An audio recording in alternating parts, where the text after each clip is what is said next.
Hello everyone. आज की class में अपन जीरो ऑर्डर रिएक्शन पढ़ेंगे और यहाँ पे ऑर्डर अपन ने पढ़ चुके हैं अपन, तो आप रिएक्शन को देख के डिफाइन कर सकते हो कि कौन सा ऑर्डर है। यस, कुछ कॉम्प्लिकेटेड रिएक्शन होती हैं उनके लिए रेट लो जो दर नियम है वो गिवन होगा, तो वहाँ से अपन ऑर्डर डिफाइन कर सकते हैं, क्वांटिटी निकाल सकते हैं। तो अलग अलग ऑर्डर की है वो कुछ अलग अलग रिएक्शंस हैं। उसमें फर्स्ट अपन पढ़ रहे हैं जीरो ऑर्डर रिएक्शन। देखना यहाँ पे इनके लिए अपन डिफरेंशियल और इंटीग्रल इक्वेशन लिखेंगे, डिराइव करेंगे यहाँ पे अवकलनीय और समाकलनीय समीकरण। यस, मेथड सबका एक ही है, बस थोड़ी सी मैथमेटिक्स का यहाँ पे यूज होगा, तो बायो वाले बच्चों को अच्छे से इस वीडियो को है वो देखना है। यस, तो यहाँ पे जीरो ऑर्डर रिएक्शन का मतलब ये हुआ कि उस रिएक्शन का जो रेट लॉ होगा, उस रेट लॉ के अंदर जो रिएक्टेंट की जो कंसंट्रेशन है उनकी जो पावर का जो सम है वो जीरो होगा। यस, जो दर नियम है उसके अंदर जो अभिकारकों की सांद्रता है उसकी घातों का योग होगा। यस, तो यहाँ पे dx अपॉन dt है वो a से a2 प्रोडक्ट, ये कोई रिएक्शन ले ली मैंने, तो dx अपॉन dt इसकी रेट हुई इजकल टू k, और यहाँ पे अपन रिएक्टेंट की कंसंट्रेशन लिखते हैं, मैं रेट लो लिख रहा हूँ इस रिएक्शन के लिए। यस, तो यहाँ पे k रिएक्टेंट A है, तो यहाँ पे A की कंसंट्रेशन आ गई। अब जीरो ऑर्डर रिएक्शन पढ़ रहे हैं तो यहाँ पे जीरो लिखूंगा मैं, क्यों? क्योंकि ये जो पावर है इनका सम भी ऑर्डर होता है। अब यहाँ पे कोई अदर रिएक्टेंट तो है नहीं, तो इसकी जो पावर है वो जीरो करनी पड़ेगी, इसी वजह से इस रिएक्शन का जो ऑर्डर है वो जीरो हो पाएगा।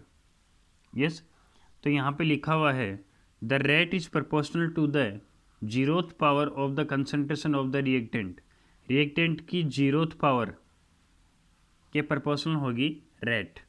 यस, अब यहाँ पे इस रिएक्शन के लिए t बराबर जीरो पे इसकी इनिशियल कंसंट्रेशन या मोल मैंने ले लिया a, मतलब a जो रिएक्टेंट है उसका मोल कितना लिया है मैंने रिएक्शन स्टार्ट करने से पहले, स्मॉल a।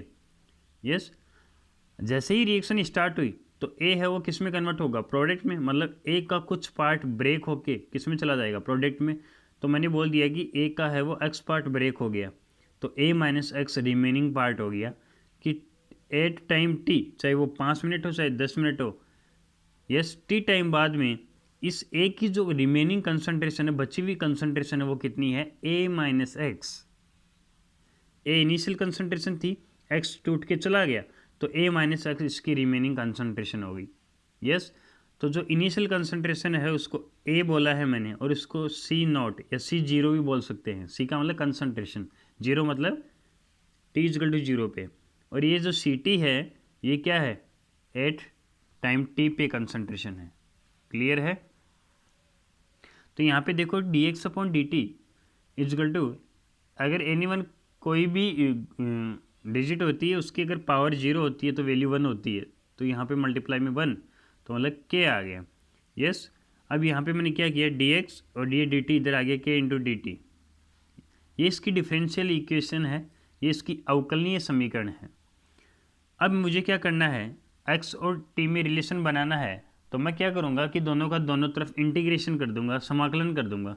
अब जो बायो वाले बच्चे हैं, यस, उन्होंने ये चीज़ें नहीं पढ़ी हैं, तो आपको थोड़ा सा ध्यान रखना है। यहाँ पे जो डी एक्स का इंटीग्रेशन है वो एक्स होगा, इंटू के है वो कांस्टेंट है तो के तो बाहर आ जाएगा क्योंकि कांस्टेंट का कोई इंटीग्रेशन नहीं होता है, इंटू डी टी है, डी टी का जो इंटीग्रेशन होता है वो टी होता है, और प्लस इंटीग्रेशन साथ में एक कॉन्स्टेंट लेके आता है अपने। क्लियर? तो x is equal to K T plus में सी। अब यहाँ पे सी है वो कांस्टेंट है, तो यहाँ पे सी की वैल्यू डिफाइन करेंगे अपन।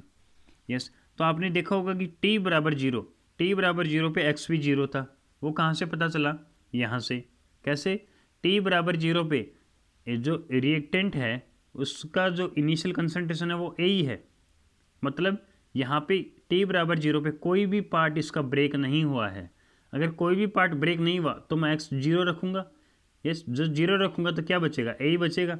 यस, तो इनिशियल कंसंट्रेशन ही रहेगी, तो t बराबर जीरो पे रिएक्शन स्टार्ट ही नहीं हुई, यस, तो x की कोई भी वैल्यू नहीं होगी, तो ये जीरो होगा।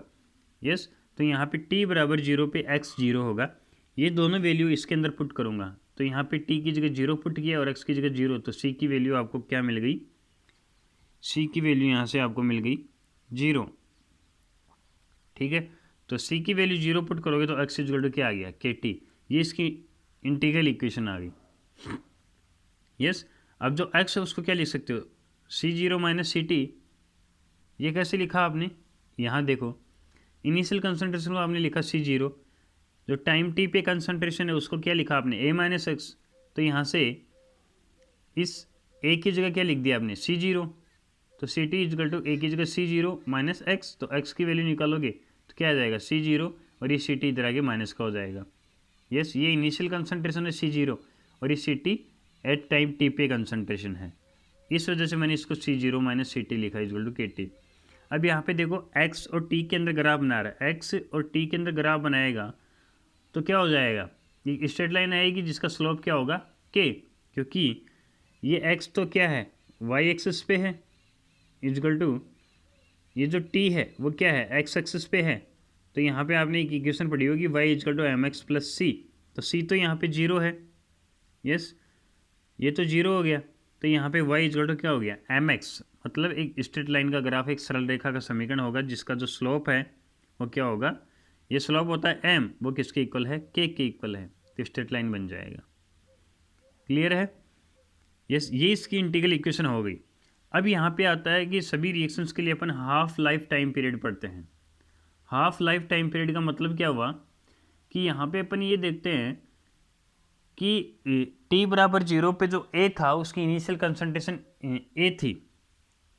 Yes, half life time period का मतलब हुआ कि जो इनिशियल कंसंट्रेशन है उसको 50% प्रोडक्ट में कन्वर्ट होने में कितना टाइम लगेगा। Yes, half life time period मतलब आपने कोई भी रिएक्शन के 2 मोल लिए हैं, तो अगर 2 मोल पूरी हो जाएंगे तो रिएक्शन भी पूरी हो जाएगी। यस, लेकिन अगर उसका 50% मतलब उसका आधा ही पूरा हो रहा है, हाफ लाइफ टाइम पीरियड मतलब अर्ध आयुकाल, इसको टी हाफ से रिप्रेजेंट करते हैं।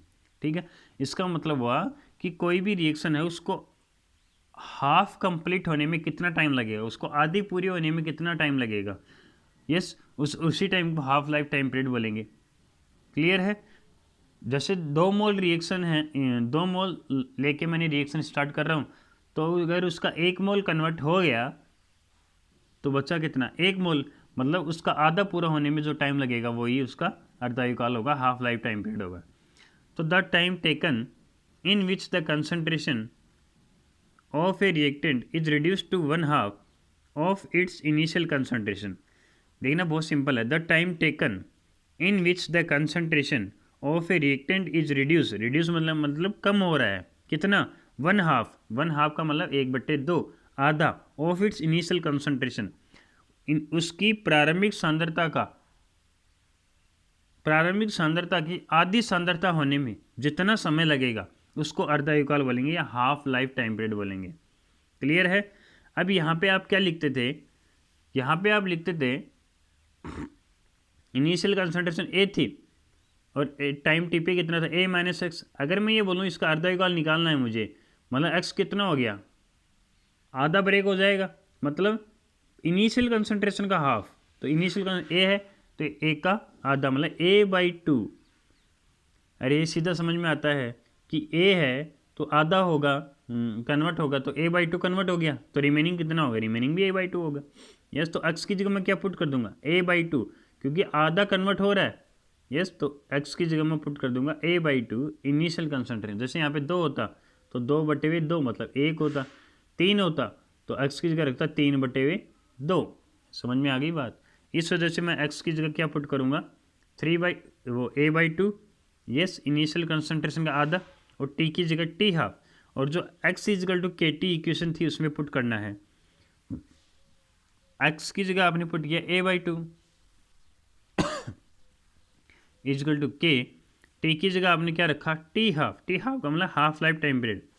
तो यहाँ से t हाफ कितना आ गया, ये k कहाँ चला जाएगा नीचे, तो a/2k। यस, अब यहाँ पे आपको एक चीज़ दिख रही है कि जो k है ये क्या है, रेट कांस्टेंट है। k क्या है, रेट कांस्टेंट, और ये क्या होगा कांस्टेंट है, तो ये पूरा कांस्टेंट हो गया, तो T half is directly proportional to A, और ए क्या है, इनिशियल कंसंट्रेशन। इसका मतलब जो हाफ लाइफ टाइम पीरियड है जीरो ऑर्डर रिएक्शन का, वो इनिशियल कंसंट्रेशन के डायरेक्टली प्रोपोर्शनल होगा।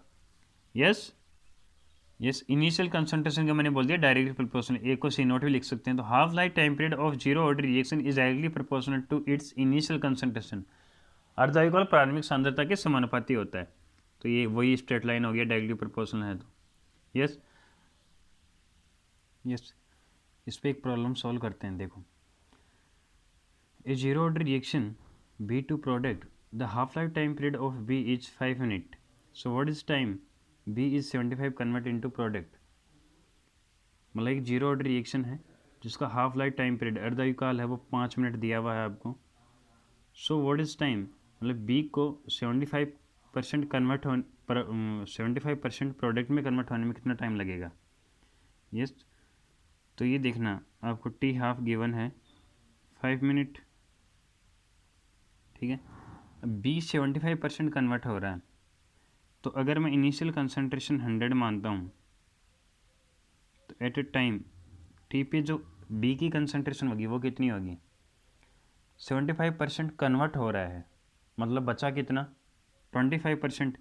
अब मैंने टोटल 100 लिया है, तो सी टी क्या हो जाएगा, 25।